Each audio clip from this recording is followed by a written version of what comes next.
All right, you saw our journey over here to Belize. You can check out that video above. And now, our journey starts to Mexico City.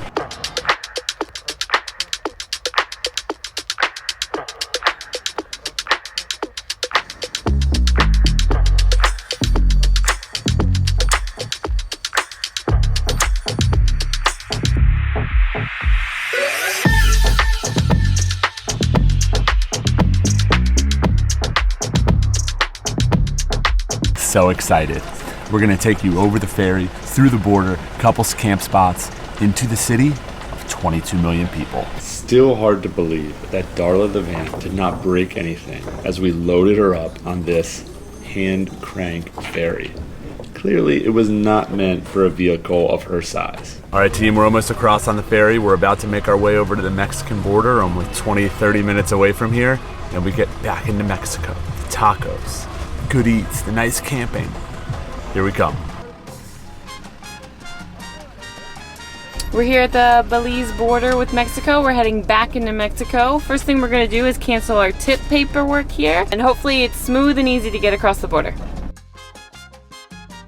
The border has treated us well before, but it just did not. We don't have footage of this, but it was a very hectic border crossing into Mexico on Easter. It needs to be friendlier. We go up to get our FMM, which means our paperwork to get into the country and stay. It would only let us get 10 days. And we said, we're gonna be here longer, we're driving, and then just put 25 days on there.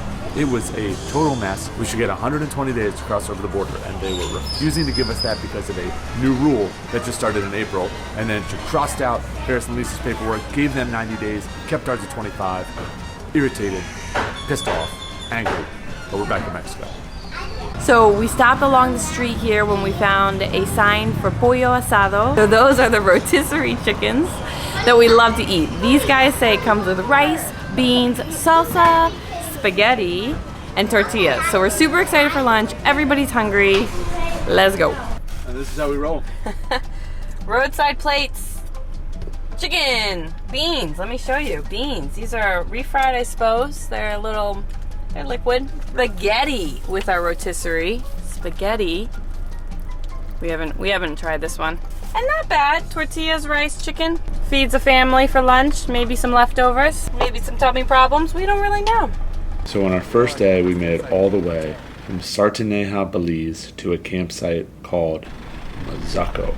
It was 100 pesos per adult and 50 pesos for each kid. So for us, it was a total of 300 pesos, 15 US dollars. We had an amazing spot to stay. All right, team, we're back in Mexico. Awesome little restaurant right by our campsite. Just one stop here on our way to Mexico City. It was a great night at our campsite in Campeche. That awesome meal. Weather was a touch cooler, which is amazing because we are here in April and it's hot in Mexico. And now, 400 meters from this campsite are some ruins, the Becan ruins.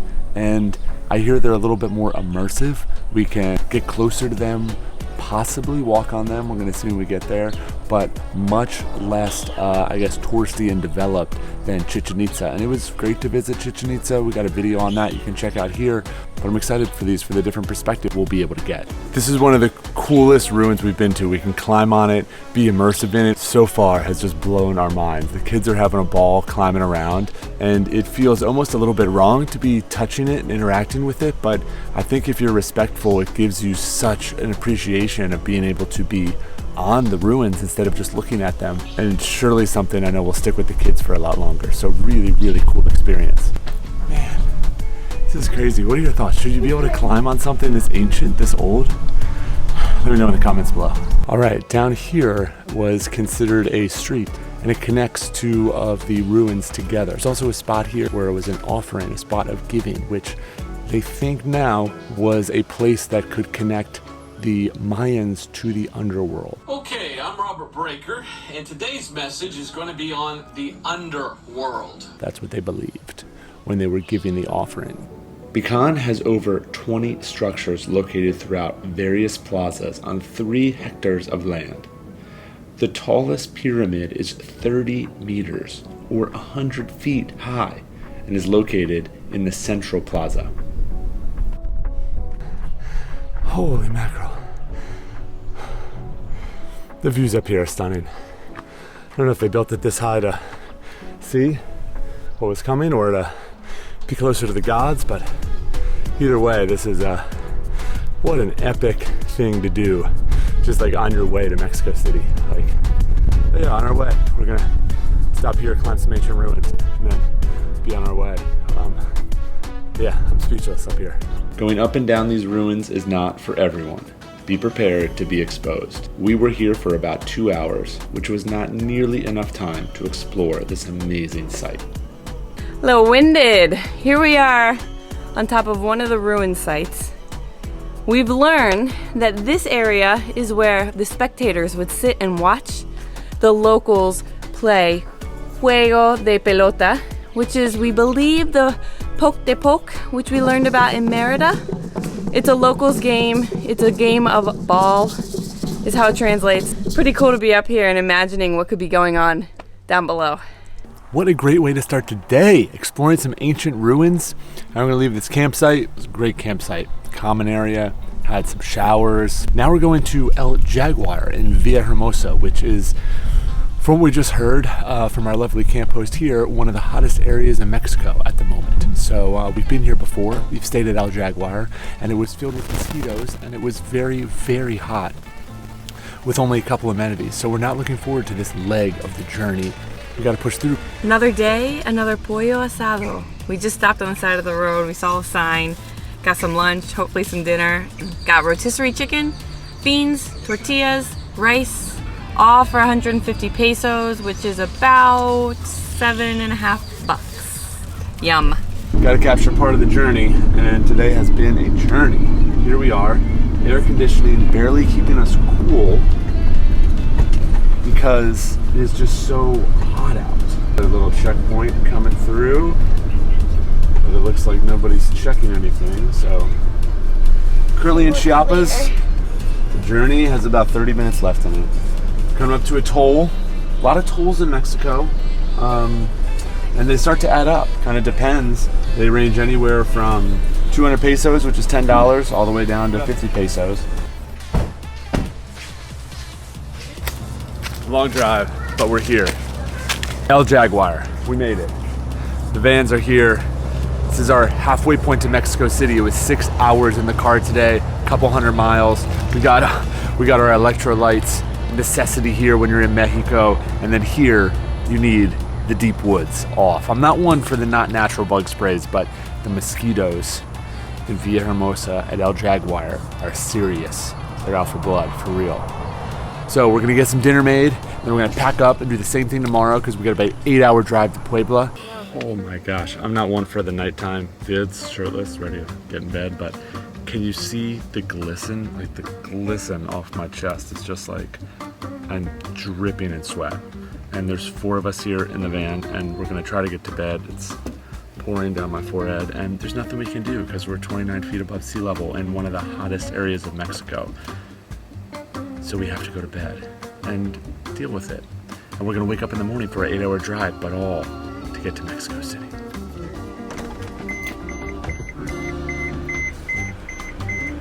Long, hot, sweaty night, and we can't even get out of the van to film driving away because there's so many mosquitoes. So yeah, paid our 350 pesos, which is way too expensive, and now we're on our way to Cholula.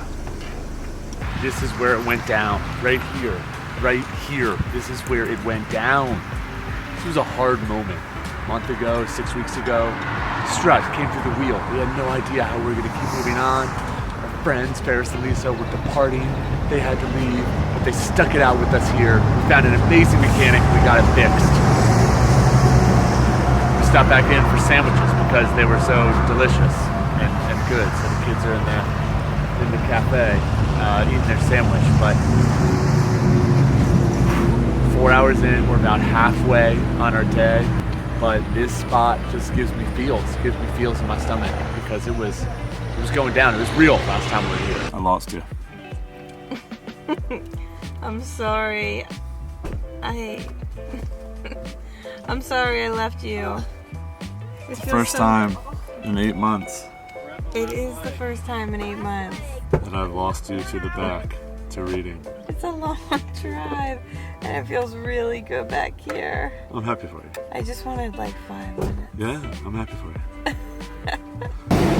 Today is a long day. Today is a long day. Right at the end of our journey. Right at the end of our journey. Major traffic jam. So here we are. Just making it work. Almost to our destination for the night. So we're just gonna look out at everybody farming the fields, doing all the hard work. It makes the world go round.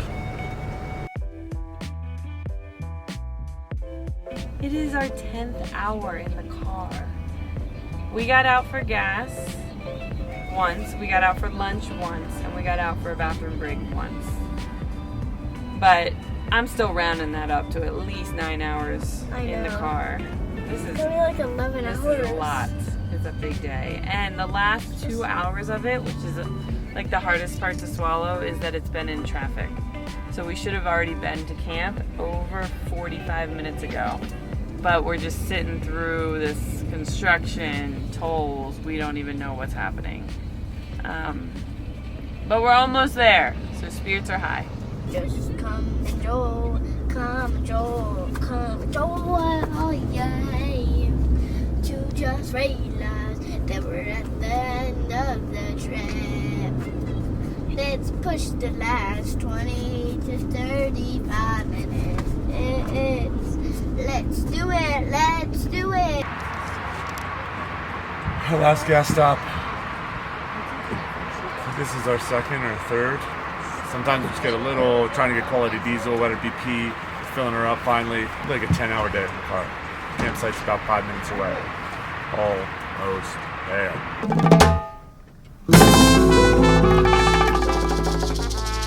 We made it. Not yet to Mexico City, but we're almost there on this crazy long journey, and being proud of a drive has never really come as to be a thing for me, but I am like really proud. 10 hours in the car as a family, and we're here at our camp spot in Cholula. Now it's time to chill, because tomorrow, a little bit more driving. The next day when we departed, we had no idea that we were about to have our worst day in Mexico. When you drive in the state of Mexico, you need to fill out this paperwork. It is free. We were filling it out on our phone during our drive, but then the police stopped us. This is Allie arguing with them. Since we did not have this paperwork done, they demanded 8,000 pesos. We talked them down to 4, which was pretty much all we had. It was a shakedown. They didn't write us a real ticket. They just held on to our paperwork, our official tip, our official license, until we gave them the money. It was scary and it totally rattled us. In the end, we were all okay.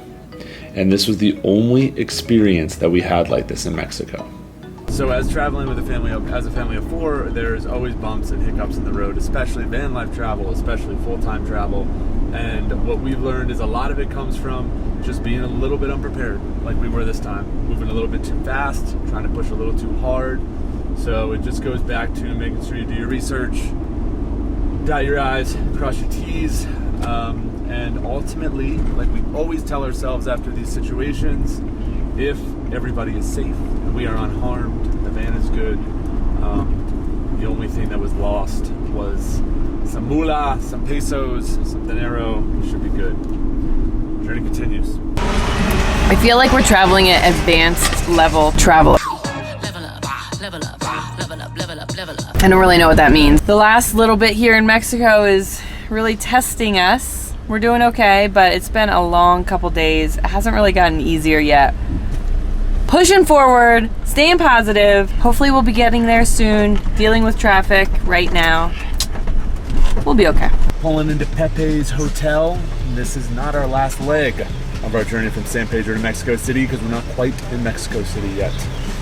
From here we take a taxi, a 50-minute cab ride that we have not arranged yet. So we are going to pack up the kids in the van and all of our stuff to go stay for an Airbnb, which by the way is no joke.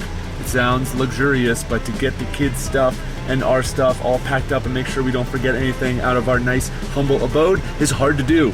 We got a lot of stuff with us, but It's the worst when you like treat yourself to an Airbnb and you don't have something. So we just want to make sure we have, you know, all the things with us. But it's not too bad for a family of 4. This is pretty bad. It's pretty bad for 5 days for a family of 4. I just want to explain. We're doing our laundry there. So we got a big old laundry bag. We also are turning off our fridge in the van because we've had fridge issues. So we got our food that we're taking. That's a whole nother bag. Then we got camera gear because of this guy. You know, it's It's tough. It's tough. It's bad. Who are we fooling? Yeah, sorry. 5 days. It's bad. Got my eggs though.